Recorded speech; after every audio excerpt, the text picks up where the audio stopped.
కేవలం ఇది మాత్రమే మూడవ ప్రపంచ యుద్ధాన్ని నివారిస్తుంది. అదేంటో తెలుసుకుందాం. ప్రపంచంలోని ఒక దేశం లేదా దేశాల సమూహం వాటికన్నా బలహీనమైన దేశాలపై ఆధిపత్యం చెలాయించేంత శక్తిని పొందినప్పుడు ఆ బలహీన దేశాలను రక్షించడానికి ఇలాంటి ఆలోచనలు ఉన్న ఇతర దేశాలు వారికి సవాలుగా నిలుస్తాయి. క్రమంగా యుద్ధం యొక్క పెద్ద రూపాన్ని పొందుతుంది. ప్రపంచం మొత్తం యుద్ధాన్ని ఎదుర్కొంటుంది. మన ప్రపంచం ఇప్పటివరకు 2 ప్రపంచ యుద్ధాలు చేసింది. ఇప్పుడు మనం చూస్తున్న నేటి యుగంలో ఒకవైపు అమెరికా, యూరోప్ల సైనిక కూటమి వాటిని నాటో దేశాలు అని పిలుచుకుని ప్రపంచంలోని నాన్ నాటో దేశాలను తమ ప్రభావంలోకి తెచ్చుకుంటున్నప్పుడు చైనా వంటి దేశాలు వాటిని ఎదుర్కోవడానికి ఇరాన్, ఉత్తర కొరియా, రష్యాతో చేతులు కలుపుతున్నాయి. ఈరోజు రష్యా తన ఉద్దేశాలను స్పష్టం చేసింది. ఒక విధంగా నాటోకు దగ్గరగా ఉన్న ఉక్రెయిన్పై దాడి చేసింది. అయితే అమెరికా వంటి చైనా కూడా తన భారీ రక్షణ మరియు ఆర్థిక శక్తి ఆధారంగా ప్రపంచంలో మిగిలిన దేశాలను క్రమంగా తన బారిలో తీసుకుంటుంది. రష్యా మరియు చైనా కలిసి జపాన్ను బెదిరించడమే కాకుండా నేడు అమెరికా సముద్ర సరిహద్దుల్లో తమ యుద్ధ నౌకలను కూడా తీసుకువెళ్తున్నాయి. ఒకవైపు ఈ దేశాలు అమెరికాకు మిత్రదేశాలు కాగా, మరోవైపు అమెరికా, నాటోలు వారిని లొంగదీసుకునేందుకు ప్రయత్నిస్తున్నాయి. ఇప్పుడు ప్రపంచం మళ్లీ నెమ్మదిగా 2 గ్రూపులుగా విడిపోతోంది. ఈ 2 వర్గాల మధ్య జరుగుతున్న పోరు చూస్తుంటే స్పష్టంగా మూడో ప్రపంచ యుద్ధం రూపంలో భయంకరమైన యుద్ధం ఎప్పుడైనా మొదలయ్యే అవకాశం ఉన్నట్లు కనిపిస్తోంది. కానీ నిజమేంటంటే గత 2 సంవత్సరాలుగా మీడియా సంస్థలు తమ ఛానళ్లలో మూడో ప్రపంచ యుద్ధం నడుపుతున్నా అది మాత్రం క్యాట్వాక్ అయితే కాదు. ఇది అంత తేలిగ్గా జరగదు. ఎందుకంటే దీని వెనుక చాలా శాస్త్రీయమైన సిద్ధాంతం ఉంది. అదే న్యూక్లియర్ వింటర్ థియరీ. అవును, ఈ సిద్ధాంతం కారణంగా 2వ ప్రపంచ యుద్ధం మరియు 3వ ప్రపంచ యుద్ధం జరిగిన సుమారు 80 సంవత్సరాల తర్వాత కూడా యుద్ధ వాతావరణం సృష్టించబడింది. అసలు ఈ సిద్ధాంతం ఏంటి? ప్రపంచ యుద్ధాన్ని ఎవరు ఆపుతున్నారు? ఈ వీడియోలో అర్థం చేసుకుందాం. 1945వ సంవత్సరంలో అమెరికా హిరోషిమా మరియు నాగసాకిపై అణుదాడి చేసింది. దాని ప్రభావం ప్రపంచంలోని ఎన్నో తరాల వరకు చూశారు. కొన్ని నిమిషాల్లో లక్షల మంది చనిపోయారు. కొంతమంది వ్యక్తులు నిలబడిన చోటనే ప్రాణాలు కోల్పోయారు. దీని తర్వాత వేలాది మంది ప్రజలు రేడియేషన్తో మరణించారు. ఇది మాత్రమే కాదు, జపాన్కు వస్తున్న చాలామంది రేడియేషన్ కారణంగా వికలాంగులయ్యారు. అణుబాంబును తయారు చేసిన శాస్త్రవేత్త ఓపెన్హైమర్ దాన్ని పరీక్షించిన తర్వాత పేలుడు తాను ఊహించిన దానికంటే 50 రెట్లు ఎక్కువ ప్రమాదకరమైందని చెప్పారు. నేటి కాలంలో ఏ దేశంపైనైనా అణుబాంబులు వేస్తే గతం కంటే ఎన్నో రెట్లు ఎక్కువ విధ్వంసం సృష్టించొచ్చని శాస్త్రవేత్తలు అంటున్నారు. బాంబు తర్వాత సంభవించిన వాతావరణ మార్పులే ఈ విధ్వంసానికి కారణమని వాళ్ళు చెప్పారు. ముందుగా మీరు అణుదాడి తర్వాత పరిస్థితిని మరియు దాని గురించి శాస్త్రవేత్తలు చేసిన అంచనాలను తెలుసుకోవాలి. 40 ఏళ్ల క్రితం 3వ ప్రపంచ యుద్ధం జరిగితే అణు శీతాకాలం మొదట వస్తుందని శాస్త్రవేత్తలు చెప్పారు.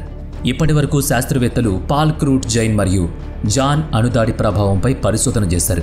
అణుయుద్ధం ప్రారంభమైతే అది సూర్యరశ్మిని అడ్డుకునే పొగ మేఘాన్ని సృష్టిస్తుందని, సూర్యకాంతి లేనప్పుడు భూమి యొక్క సగటు ఉష్ణోగ్రత తగ్గడం ప్రారంభిస్తుందని దాడి జరిగిన 40 సంవత్సరాల తర్వాత 1982లో బ్రిక్స్ చెప్పింది.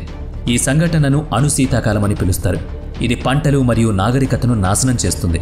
భూమి చీకటిలో మునిగిపోతుందని, ప్రజలు ఆకలితో చనిపోయే ప్రమాదం ఉందని శాస్త్రవేత్తలు హెచ్చరిస్తున్నారు. 1980లలో శాస్త్రవేత్తలు అణు శీతాకాల సిద్ధాంతాలపై వాతావరణ నమూనాలను సమర్పించారు. దాని వివరాలు అందరినీ ఆశ్చర్యపరిచాయి. దీని ప్రకారం అణుయుద్ధం జరిగితే ప్రపంచ ఉష్ణోగ్రత 10 సంవత్సరాల్లో సుమారుగా 10 డిగ్రీల సెల్సియస్ తగ్గుతుంది. దాని ప్రత్యక్ష ప్రభావం మొక్కలు మరియు చెట్లపై పడుతుంది. ఇది ప్రపంచ ఆహార ఉత్పత్తిని కూడా ప్రభావితం చేస్తుంది. దీని కారణంగా తగినంత ధాన్యాలు ఉత్పత్తి చేయబడవు. అంటే ప్రపంచంలో ప్రత్యక్షంగా ఆకలితో అలమటించే పరిస్థితి ఏర్పడుతుంది. అంతేకాకుండా దీంతో సముద్రపు ఉష్ణోగ్రతలు కూడా పడిపోతాయి. సముద్రాలు కూడా చల్లబడతాయి. దీనివల్ల ప్రపంచం మంచు యుగానికి చేరుకుంటుంది. ఈ కాలం 1 లేదా 2 కాదు, వేల సంవత్సరాల వరకు ఉంటుంది. నేడు రష్యా మరియు అమెరికా కాకుండా ప్రపంచంలోని మరో 7 దేశాలు, భారతదేశం, పాకిస్తాన్, చైనా, ఫ్రాన్స్, ఉత్తర కొరియా మరియు బ్రిటన్ కూడా అణ్వాయుధాలను కలిగి ఉన్నాయి.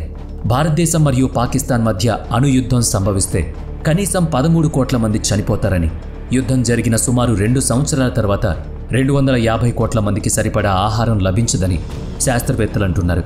శాస్త్రవేత్తల యొక్క ఈ అణు శీతాకాల సిద్ధాంతం ఇప్పటి వరకు అణుయుద్ధాన్ని నిరోధించింది. ఈ అణు శీతాకాల సిద్ధాంతం కారణంగా అనేక దేశాల్లో అణ్వాయుధాల ఉత్పత్తి మరియు వినియోగం నిషేధించబడిందని పర్యావరణ శాస్త్రవేత్త అలన్ రబాన్ చెప్పారు. 1980లలో ప్రపంచంలో 65,000 అణ్వాయుధాలు ఉండేవి. నేడు అధికారిక గణాంకాల ప్రకారం ప్రపంచంలో 12,512 అణ్వాయుధాలు మాత్రమే ఉన్నాయి. ఈ సిద్ధాంతం కారణంగా ప్రపంచంలోని శక్తివంతమైన దేశాలు అణు ఉత్పత్తిని తగ్గించాయి, ఇతర దేశాలు తయారు చేయకుండా నిషేధించాయి అని కూడా చెప్పుకోవచ్చు. ఇప్పుడు మనం గ్లోబల్ వార్మింగ్ యుగంలో జీవిస్తున్నప్పుడు అణు శీతాకాలం ఎలా వస్తుందని మీరు మనస్సులో ఈ ప్రశ్న వేసుకుని ఉంటారు. దీనిపై గ్లోబల్ క్లైమేట్ అథారిటీ శాస్త్రవేత్త మాట్లాడుతూ, జూలై 2023 మానవ చరిత్రలో అత్యంత వేడి కలిగిన నెల అని, అలానే వచ్చే ఏడాది అంటే ఈ సంవత్సరం జూలై 2024 మరింత వేడిగా ఉంటుంది అన్నారు. అలాగే ఉంది కూడా. మానవ చరిత్రలో అత్యంత వేడిగా ఉన్న సంవత్సరాలను మనం లెక్కిస్తే టాప్ 10 ఇయర్స్ గత 10 సంవత్సరాలుగా ఉన్నాయి. అంటే ప్రతి సంవత్సరం కలిగే వేడి దాని మునుపటి సంవత్సరం రికార్డును బద్దలు కొడుతోంది. దీనిపై ఐక్యరాజ్యసమితి సెక్రటరీ జనరల్ ఆంటోనియో గుటెరెస్ మాట్లాడుతూ, గ్లోబల్ వార్మింగ్ యుగం ముగిసిందని, ఇప్పుడు గ్లోబల్ బాయిలింగ్ ప్రారంభమైంది అన్నారు. వాతావరణ మార్పుల యుగం వచ్చింది. ఇది చాలా ప్రమాదకరమైంది. మానవ కార్యకలాపాల వల్ల ఈ వాతావరణ మార్పు జరుగుతోంది. వాతావరణంలో పెరుగుతున్న కార్బన్ డయాక్సైడ్ అంటే CO2 ఉష్ణోగ్రత పెరగడానికి అతి పెద్ద కారణం. నేడు ప్రపంచవ్యాప్తంగా 4000 టన్నుల కంటే ఎక్కువ కార్బన్ డయాక్సైడ్ విడుదలవుతోంది. భూమి నిరంతరం వేడెక్కుతోంది. అటువంటి పరిస్థితుల్లో అణు శీతాకాలం ఎలా వస్తుందని మీరు అనుకోవచ్చు. అణుబాంబుల పేలుడు కారణంగా భూమి చుట్టూ పొగ మేఘాలు ఏర్పడినప్పుడు సూర్యుని కిరణాలు ఆగిపోతాయి. అవి తగినంత పరిమాణంలో ఉపరితలం చేరుకోలేవు. పెరగడానికి బదులుగా ఉష్ణోగ్రత నిరంతరం తగ్గుతుంది. ఈ పరిస్థితిని అణు శీతాకాలం అంటారు. ఇది గనక జరిగితే వెంటనే భూమి శతాబ్దాల పాటు కొనసాగే మంచు యుగంలోకి వెళుతుంది. అలాంటప్పుడు మానవులతో పాటు అనేక జీవులు కూడా నాశనం అయిపోతాయి.